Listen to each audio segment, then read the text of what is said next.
So, welcome to each and every one of you from whichever part of the universe you are at. Welcome to Mind Architecture's Another Point of View. We're really happy to be back here today because today's framework we're going to be focusing on communication. And we're really going to call this active listening and team management, the psychology of high performance communication. And we could all agree that communication is so integral in all of our lives. So there are important tools in terms of our performance in our personal relationship, many of the ways that we now meet in terms of digital, online, offline. So it's very, very, very important today as we continue to do workshops this month talking about communication. So in today's fast-moving world, people are talking more than ever.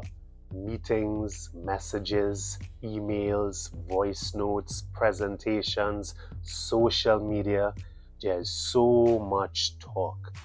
But despite all of this communication, many people still feel misunderstood, unheard, disconnected, overlooked, and emotionally disengaged. And here's the truth. Most communication problems are not caused by people failing to speak. They are caused by people failing to truly listen. In leadership, in business, in relationships, and in team culture. Listening is not a soft skill. It is actually a performance skill. And that's the way we're going to treat it today on Another Point of View. Because we understand that teams thrive when people feel heard, valued, psychologically safe, respected, and understood. And today, we are exploring the psychology and neuroscience behind active listening and team management. How emotionally intelligent communication builds strong leadership, higher engagement, trust, collaboration, resilience, innovation, and high performance cultures. Because the most effective leaders in today's world are not only the loudest voices in the room, often they are the best listeners. They can listen, they can hear voices, they can hear emotions, and they can hear subliminal emotional cues. So let's begin today.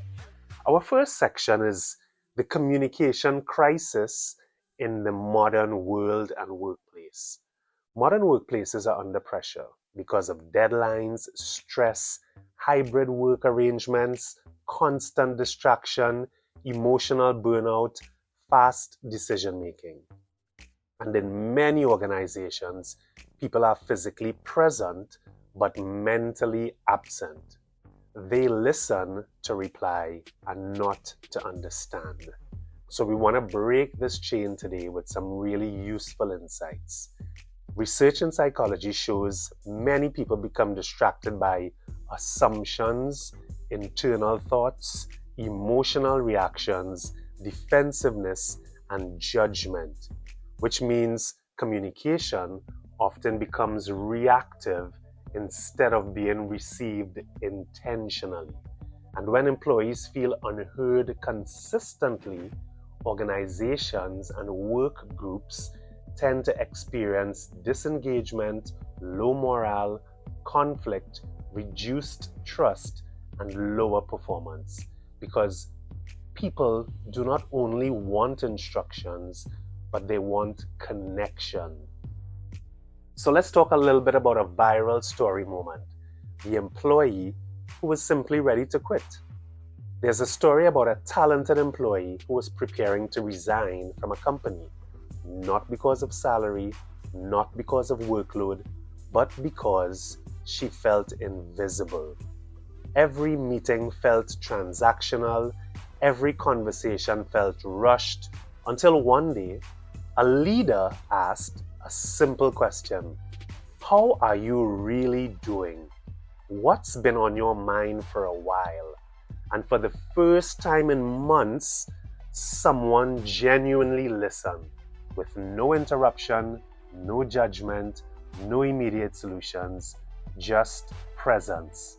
And later she admitted that conversation changed everything.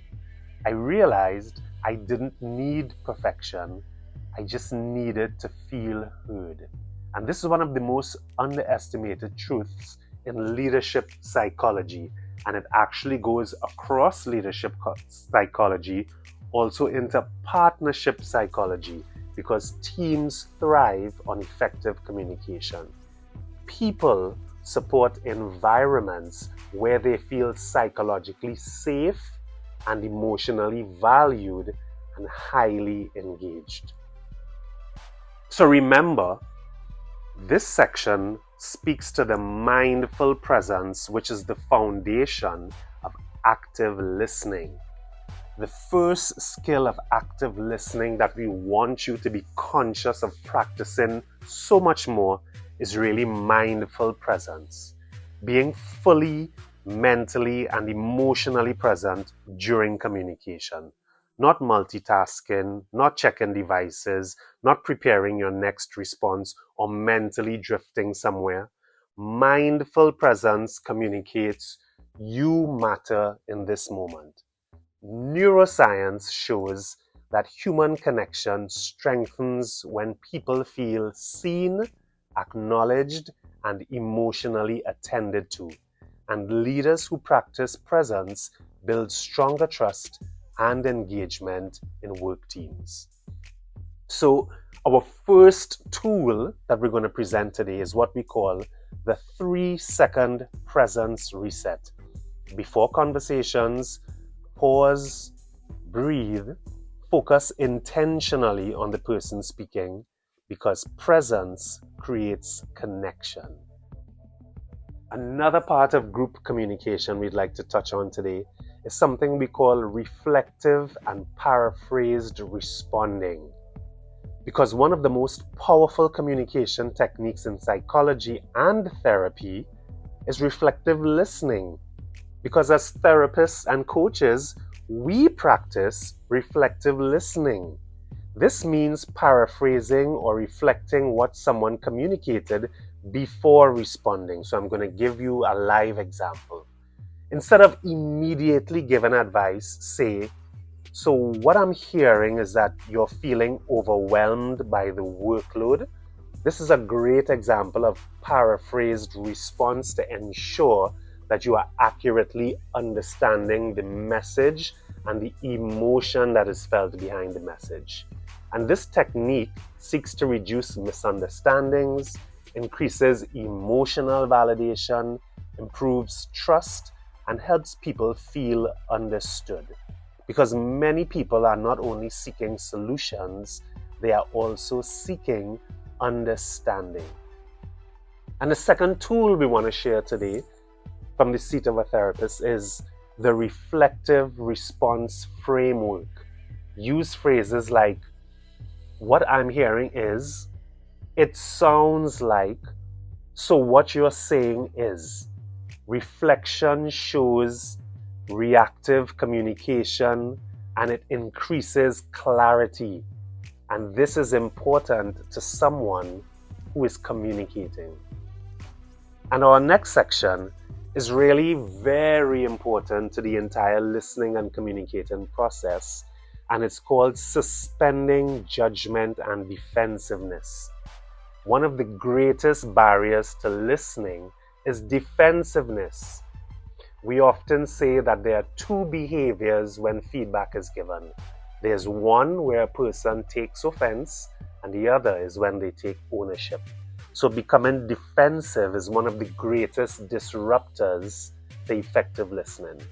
People often listen through emotional filters, such as their ego, fear, insecurity, assumptions, or the need to be right. And we often see this. But emotionally intelligent people understand listening is not surrender. Listening is understanding. There's no power play here. So suspending judgment allows curiosity, empathy, and emotional safety. And psychologically safe environments create stronger innovation and performance because people contribute more when they are not afraid of being dismissed. They contribute more when they feel heard and understood. So a third tool we're going to share today in this framework is what we call the curiosity shift. Instead of reacting immediately, ask internally, what might I not fully understand yet? Curiosity strengthens emotional intelligence. Our next section today really comes now to asking open-ended questions, and this increases the depths of understanding. High-performance leaders ask better questions. Closed questions stop conversation. Did you finish the task? Open-ended questions expand insight. What challenges are you experiencing with this project? There's a huge difference between simple context, but context and content together. It gives a deeper level of understanding. So open-ended questions encourage reflection, ownership, communication, creativity, and emotional honesty. Therapy, coaching, and leadership psychology all rely heavily on strategic questioning because powerful questions unlock deeper thinking. Deeper thinking unlocks deeper meaning unlocks greater engagement, and greater engagement increases overall performance in all relationships. So a fourth tool we're going to share today from another point of view is the open question method. Start using questions like, what do you think would help? How did that impact you? What support would make this easier?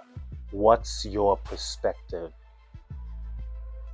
So questions help to build engagement, and strong leaders recognize the value today of higher engagement in work teams. Our other section really speaks to what we call non-verbal communication and alignment, and this is one of the higher levels of really listening acutely, because we all understand that communication is not only verbal. Research shows how much of human communication is non-verbal. People notice facial expressions, eye contact, posture, tone, energy, and emotional congruence. A leader saying, I care about your well-being, while appearing distracted, creates emotional inconsistency. It doesn't seem sincere. So alignment matters. When verbal and non-verbal communication align, trust increases, people tend to open up more, there's a greater communication flow, and we are all more productive on this path. So a tool that supports this is what we call the non-verbal check. Before important conversations, be sure to ask, does my body language communicate openness? Because that could end communication before it even starts. Am I fully engaged? Are my emotions in a place where it allows me to be fully engaged to have effective communication? Is my tone calm and respectful? Presence is often felt before words are processed. So this level of preparation is so very